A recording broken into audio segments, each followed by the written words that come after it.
Ooh. Whenever you have nails, you kind of have to go from the side. There it is. This is my first time trying this flavor. It tastes like a candy. And like a Jolly Rancher. Oh, this Monster. This one right here. I am not drinking again this week because it's Father's Day and I'm gonna go see my dad in a minute. So yeah. What else? I'm trying to think what else. Oh yeah, I just have a lot going on.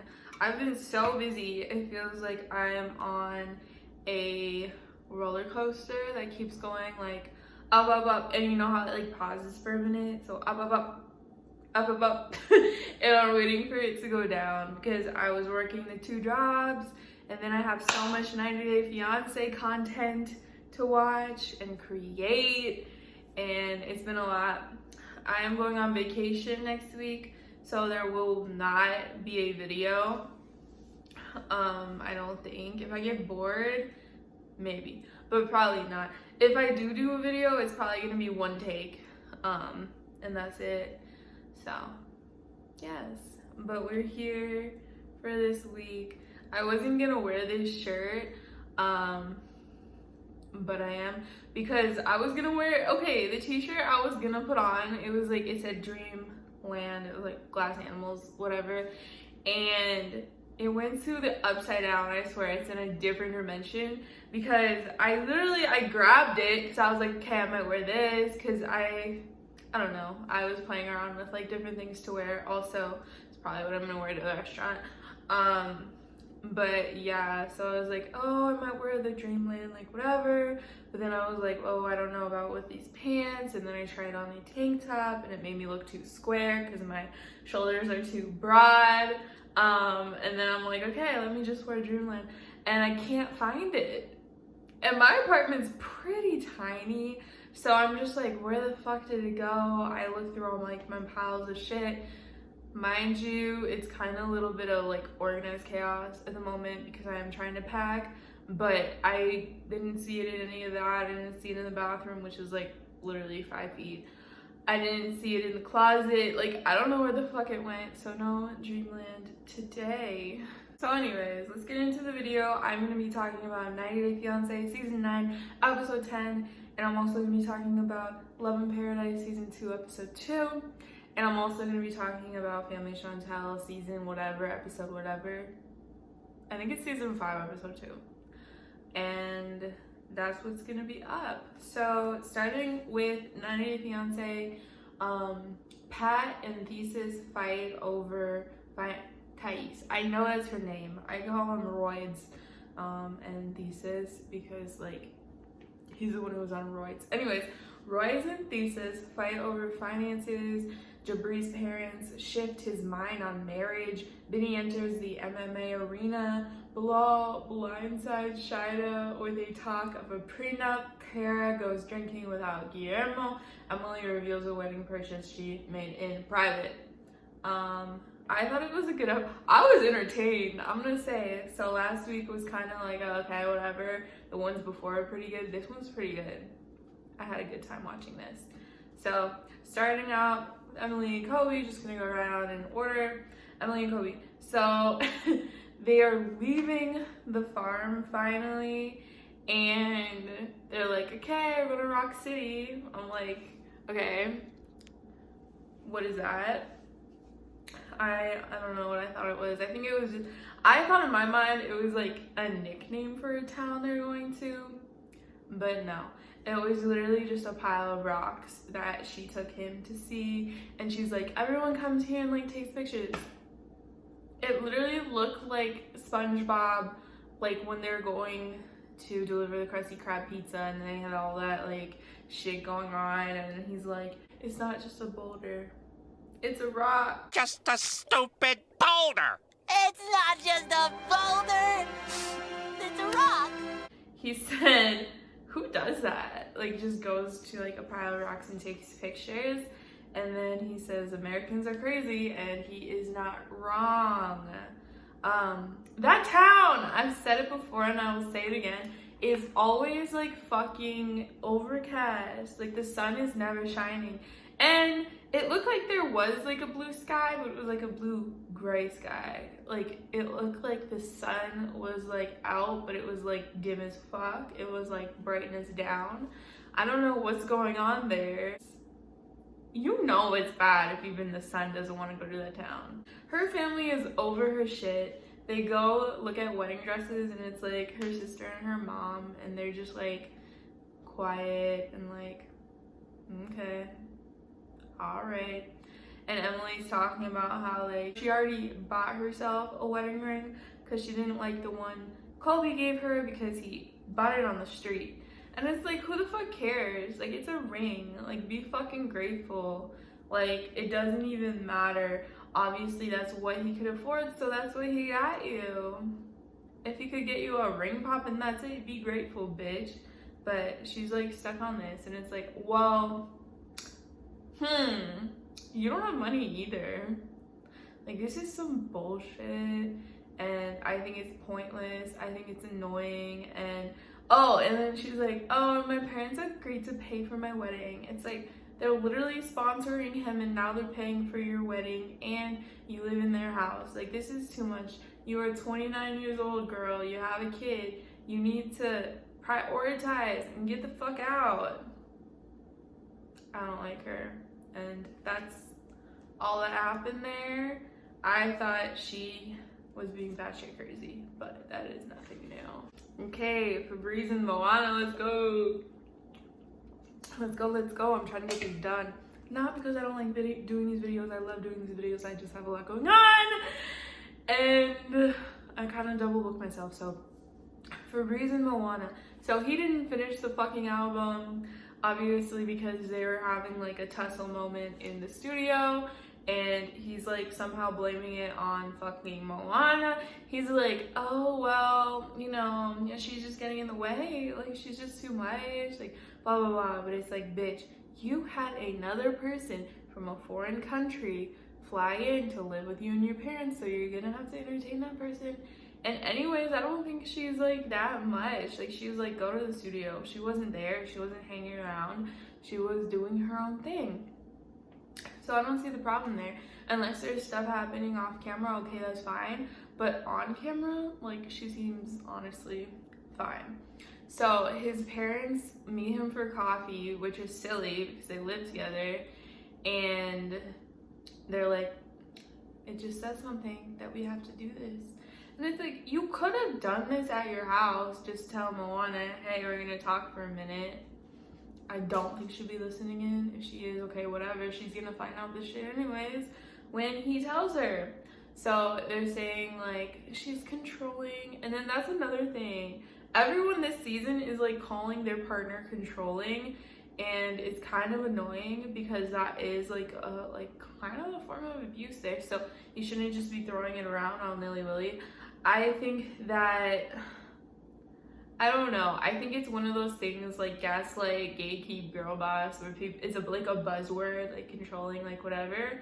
And people don't mean it like in like the sense where they're actually like monitoring your business and like doing this, that, and the third. To me, this just sounds like someone being opinionated, but I don't see her being controlling. Like, she let him do his music. Like, okay, like whatever. Like, how is she controlling?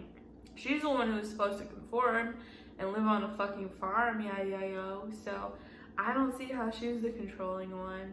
But it both like David and his parents are like trying to like put that in his head, and I think it's too much. Like, I think that they are overstepping for one, and two, it's not their relationship. They need to mind their own business. So that's how I feel about that. I don't like them. I think that Jabri is okay. I think he needs to think for himself. I think in the beginning he was acting like, oh, he's this individual person, but as like the season goes on, he is easily influenced by other people. So maybe to make up for that, he wants his style to be different because he's out here just doing what everybody else says, and that's one thing that he could control. Yeah. It just sucks because I think the only like truly controlling person would be Bilal on this show. I don't think she's controlling. I don't think Kara's controlling or Guillermo. Like, they both kind of are saying that about each other. Emily is like, okay, maybe she is a little bit. Mostly she's just annoying though, and she nags. I don't see that as like controlling though, because he still can make his own decisions. She's not like, I'm fucking leaving you, like whatever. Controlling, whatever. It's so, oof, I don't like when they say that. But now the parents are like, I just don't think we can go to the wedding because they're gonna do like a last minute like beach wedding.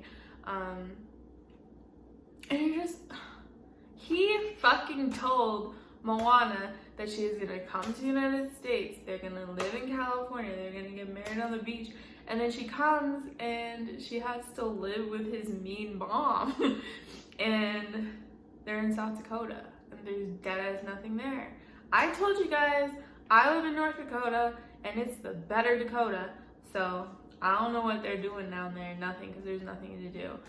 And that's just a lot for her to compromise. And so he just needs to have a little bit more empathy. She's out here with different people, speaking a different language, no friends, like dead ass in the middle of nowhere. So, like, spend time with her. That seems like all she's asking.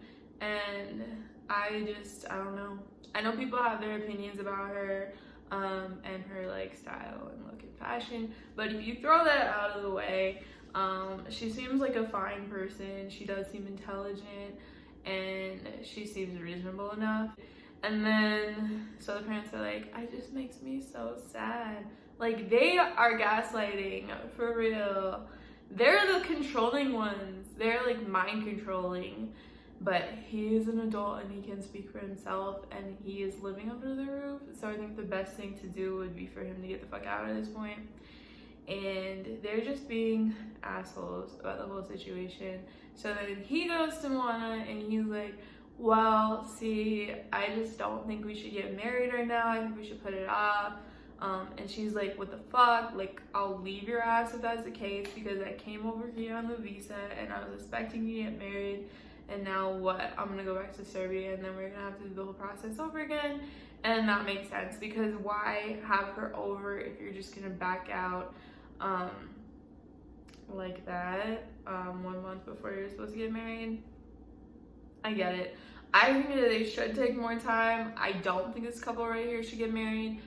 But if she's on the K1 visa, like, and you're gonna like cancel it, like, I don't know how I feel. But if I was in her position, I wouldn't want to get married with someone who's not 100% sure about it. So I would take my ass back to Serbia. That's just me. Dump him. All right, boys and pieces, let's go. So for them, they are in the furniture store. And he took her there because he's like, okay, fine, I want to see what you like, because she didn't like the house. She thought it was like too bland, too boring, and that like American houses are very sterile and hospital looking. And the newer ones, yes, definitely, especially like apartments and stuff, that's just how they make them. Like, hey, look at this wall, like, you know. And me, again, it's like, where the fuck are you? Are you in an office? Are you at a school? Are you at the dentist? Like, you know, like, it is pretty bland and generic. That's just how we do here in America. So I get it. And, you know, my place could use some spicing up too. And she says that everything is like colorful and shit in Brazil. And yeah, she just wants to give it like her touch, and they just moved in and everything. So that makes sense. So he takes her to the furniture store, but get this, he says, we will not be buying anything. How are you gonna take somebody shopping and then say, just kidding? Like, this is what I have a problem with on this show, is not necessarily like, okay, you know, going to the store and not buying anything, like, that's fine, but you have to make it clear, we are just window shopping, we're actually not buying anything. If he made it clear, it really wouldn't be a problem. Same with like, I don't know, the beach wedding. Like, it would be like, hey, we're not having a beach wedding. It's like, okay. But like, don't string people along or make them think something's gonna happen and it's not. Like, that's the problem. It's like the principle of the situation, it's not the actual situation. Anyways, they're doing that, and then Gustavo, the fucking salesman, is like, you know, you guys could just like buy a pillow or buy a vase. Like, you don't have to furnish the whole thing right now. And then Thesis was real happy about that. She's like, okay, let's go. I think she just wanted to buy shit, to be honest, but that kind of is how it is when you move into a new place, like whatever. So she wants this like pillow, then it's like $180, so that's a lot. So then she gets like a $30 vase or whatever. And then they have like a whole argument at home, and she's talking about like, why aren't we like decorating and all this shit? And he's like, I don't want to spend money on things that aren't important. But she's like, well, this is my space too. I see where she's coming from. He should have just took her to fucking Target. Like, we love Target. I don't think they have a Target in Brazil. She would probably love it. You can get all your shit. It's relatively cheap. They have great colors. Take a bitch to Target. I don't get it. And then they're like arguing, and I mean, they're like in the sterile looking kitchen, and he's like, I have money. And she's basically like, well, if you have money, why are you like spending it?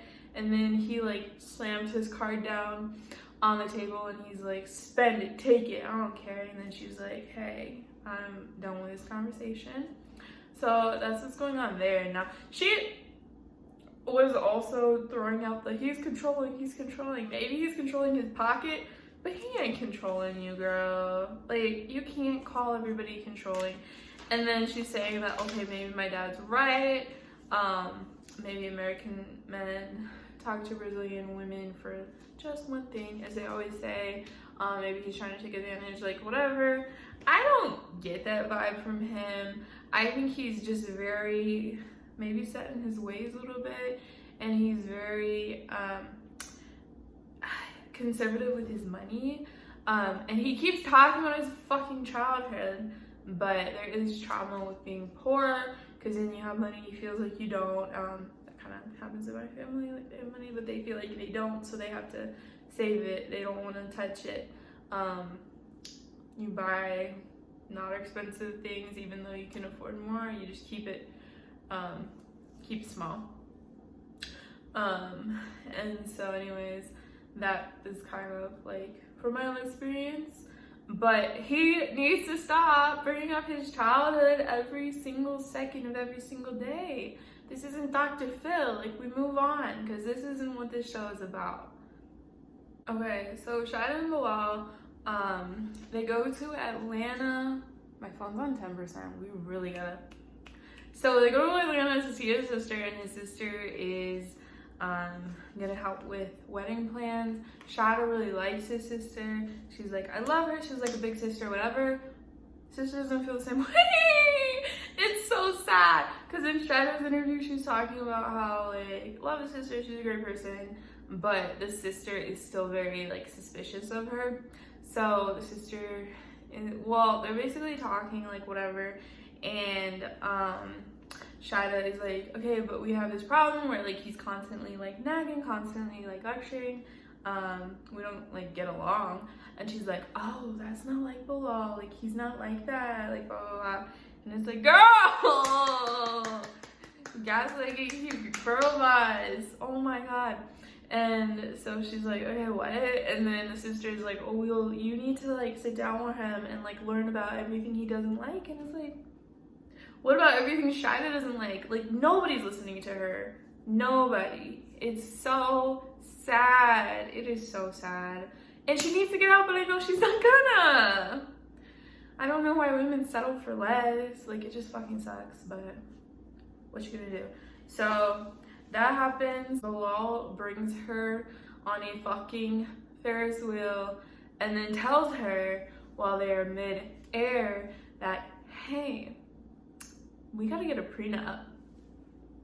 Bitch! bitch, how are you gonna tell somebody that when you're literally like up in the fucking sky so they can't leave? Like, that is fucking evil. Like, jail. Like, I don't even know. I hate this man. I thought I couldn't hate him even more, and then this shit happens.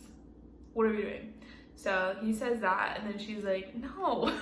She's like, you just don't fucking trust me. Like, you're trying to protect yourself and your assets, and clearly he is, but he's not like taking in consideration her and everything like she needs, and like all this shit. Awful. And then she's saying like, well, I do want kids, and he's just like, like, he's acting like it's news to him, but she brings it up every minute, like it comes up every minute she can. And so it's like, sir, what are we doing? Tell her so she can make a decision. And then he's like, no prenup, I don't think I can do this. So these people, man, they're not compatible. They're not fucking compatible. And then he takes her on a carriage ride, and I'm like, what is he gonna do next? Like, what idea is he gonna bring up next? Is he gonna say, I think that you should wipe my ass for me and call me Lord? Like, what the fuck? He gonna pull a jaw here? Like, what the hell is this? But he's just like, well, it just worries me about the prenup that, you know, it's looking like, I don't know if we should get married, because are you gonna take all my money? Like, bitch, she doesn't want your upper middle class life. Like, it's fine. She was doing just fine on her own. Like, okay, let's go. Ariane Binyam, and basically he's having his fight. This was interesting. It was a very short, like, scenes, but it was kind of interesting because he's doing his MMA fight, and then he's decked out in his Ethiopian shit, and then she's wearing like a green sequin dress, and they have like the Ethiopian flag and everything, and I thought that was super cute. I love how they're always like representing like his home country, Ethiopia, and I know that she had lived there for a little bit, so that probably is like part of it, that she does feel some type of like pride for it because she did live there. But I think it's cute. I don't really see that a lot on the show. The American person like really embracing the culture of their partner. So I think that is great, and like, she has issues. She has hella issues, but that's sweet. I don't know. So they're at the fight, and the first thing he fucking does is hit a split, a very deep split. The second thing he does is he fucking ninja kicks this guy in the face, and he takes him down in 33 seconds. That's what they said. Like, he literally took him out 33 seconds. Like, he was good, man. He is a good fighter. Like, I know he has like dreams of like being professional. With that, I think he might have a chance. I don't know. If he's like that all the time, like, then definitely. And the coach is talking about how like he was like hyped up, and you could tell, and that was really cute. And he's talking about how like Binyam like worked hard in the gym, and like he was demonstrating the things he learned, and the coach was like happy with him. Before all this, Ari was like talking about how, yeah, that was kind of crazy of me to approach her like that in the gym, but Vinny should have told me that he was training with a woman. It's like, bitch, you know you was crazy. You know, you only half admitted, but at least you half admitted it. And he like throws her up in the air, and that was like really cute whenever he had won. What else? Apparently what he did to win was called the rear naked choke. Sounds like something you're gonna do in the bedroom, but I guess it works there too.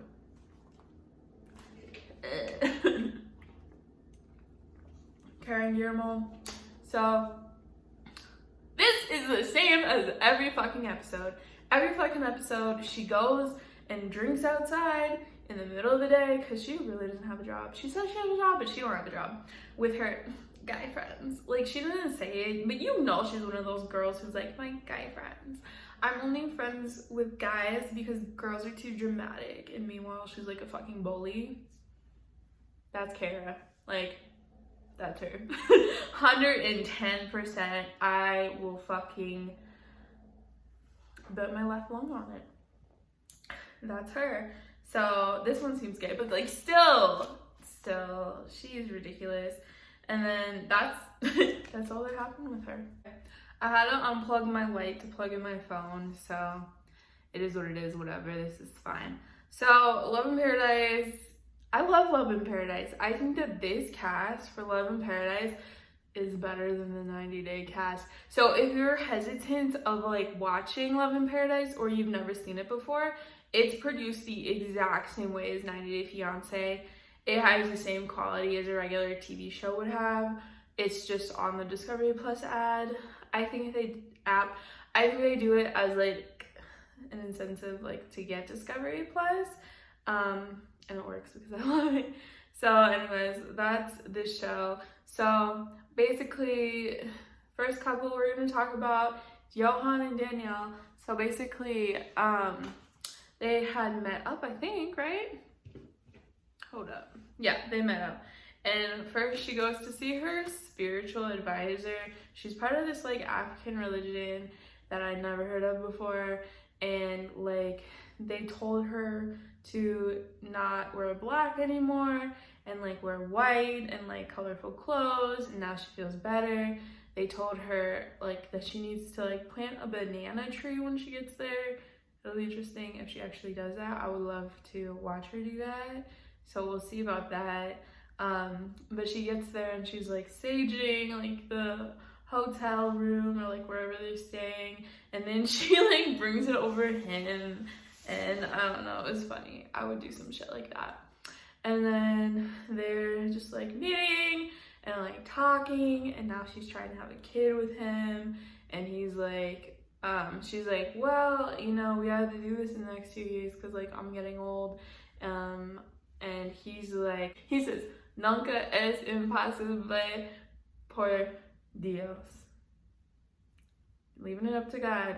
All these guys say that, but I think what they mean is, okay. We'll see about that. Okay, Carlos and Valentine. So they're cute as fuck, but they are kind of like not getting along, which is unfortunate. I like both of them separate together. It's kind of like, what are we doing here? But they go to pick him up. Carlos drives a motorcycle. Valentine's like, hell no, I'm not getting on a motorcycle. So he rents a car and he's driving it, and he's not used to driving it in Colombia. So he's having like a hard time with that. And then Carlos is like getting upset because he's like, you're not driving good here.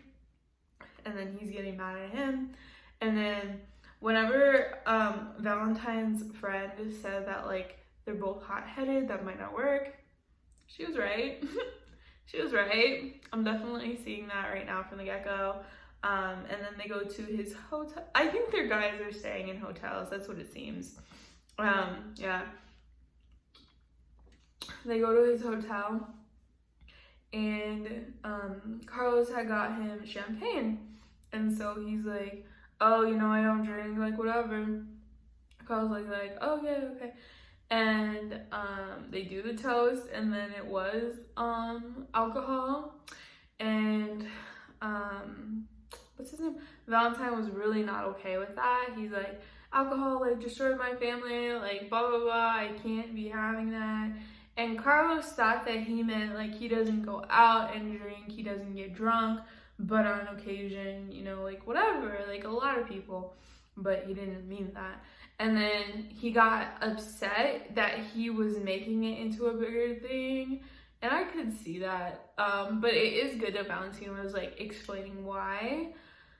But yeah, I think they have two different like communication styles and like lifestyles, and yeah, I don't know how that's gonna work. I like both of them, but I don't know how that's gonna work. 1.5 couples left.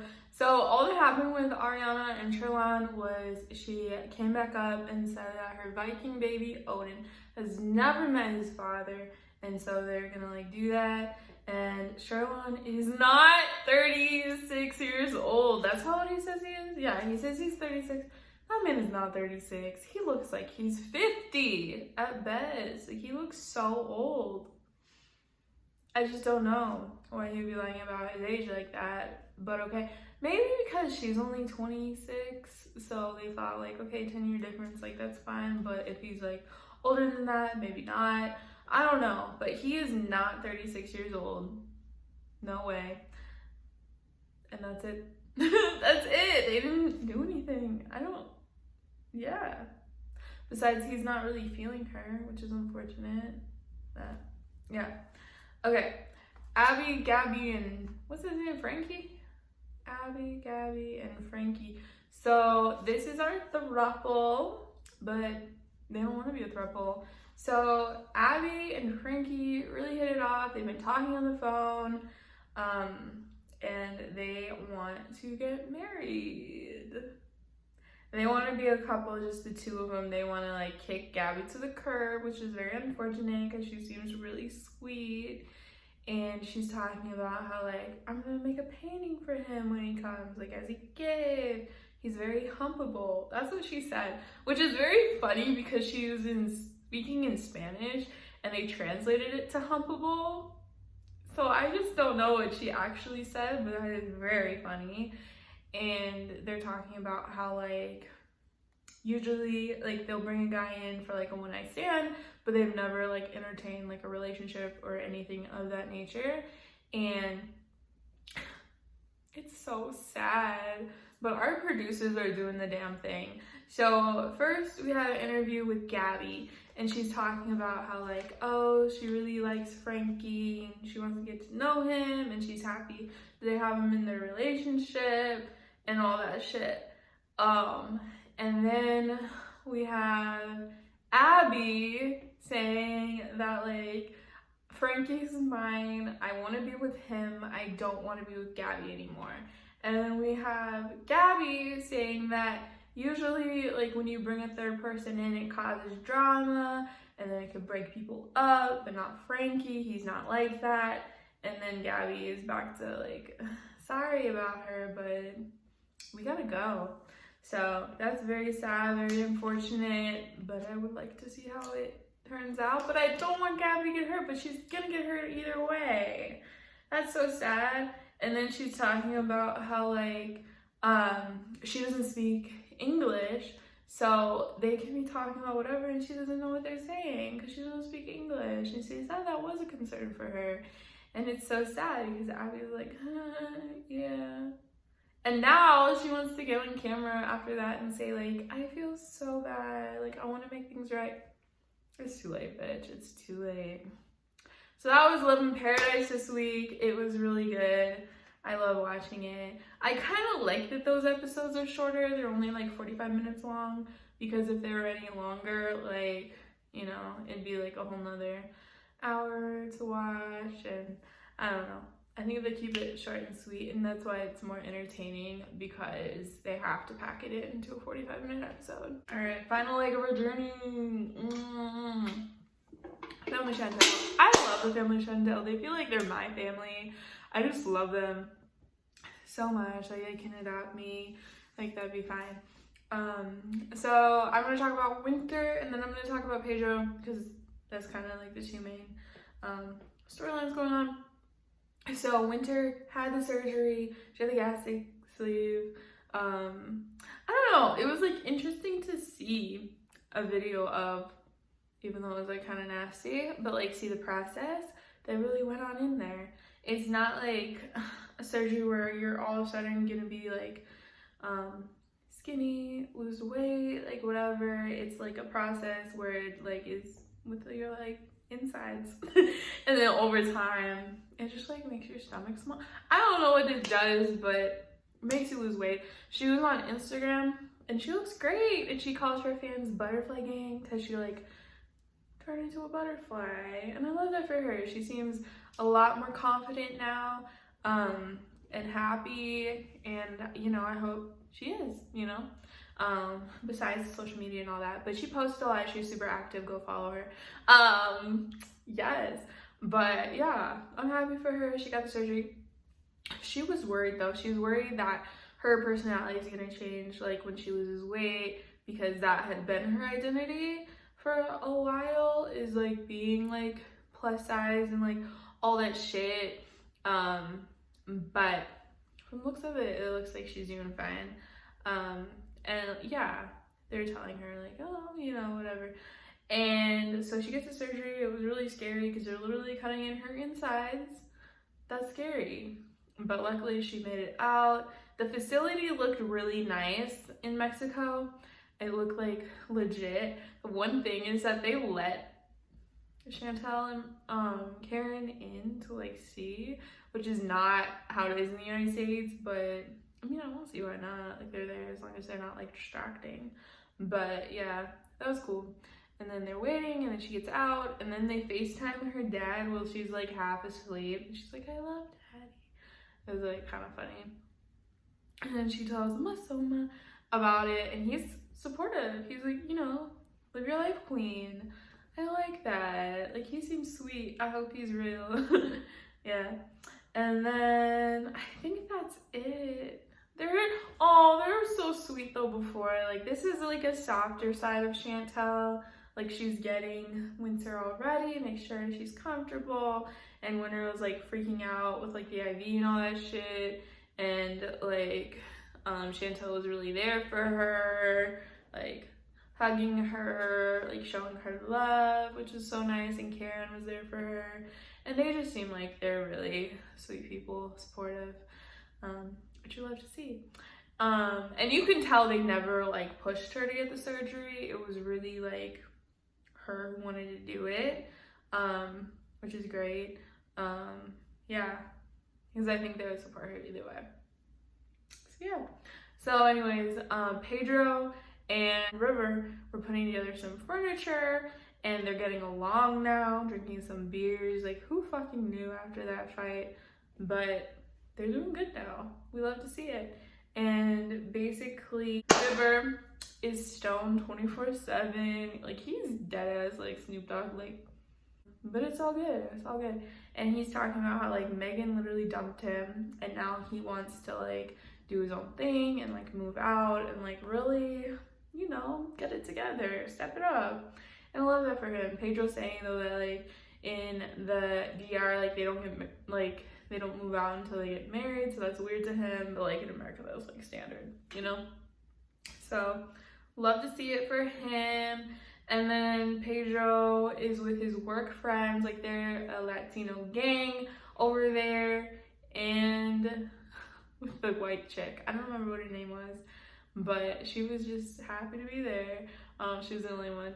And it's nice because they do real estate and then they speak Spanish, so that the Hispanic buyers or people who speak Spanish can have somebody, you know, speaking to them in their language so they don't get scammed. So that's nice.